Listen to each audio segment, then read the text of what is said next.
Hi, I'm Laura.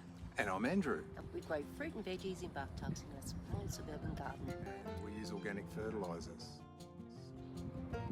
We get it.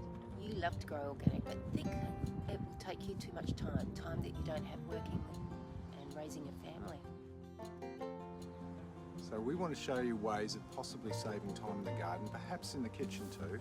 And to be honest, some things do take a little bit of time, but most of all we love preserving fruit and vegetables using different traditional methods, and Laura's great with this sort of stuff. So We'd like to invite you into the kitchen to watch how I make jams, sauces, chutneys, relishes and dehydrated food. Simple ways of doing things, and the results are not only good for you and your family, but taste great too.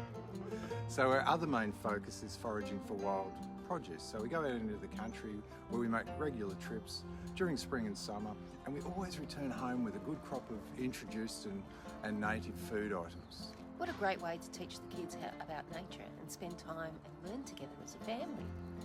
Gardens in our cities often grow edible weeds, and that can be used fresh or preserved in cooking or salads. Many of these weeds can be substituted for fruit and veggies that we often use daily, and as we said before, they taste great too. Now Laura says weeds are just edible plants growing in the wrong place. I do, yes. And we said you may be raising a family and wondering how you'll get this into your time frame. It's our goal to help show you how to do these while busy working and raising a family. We'll learn new things ourselves, so let's take you on our journey too. We'd love to have you contribute and help us. Absolutely.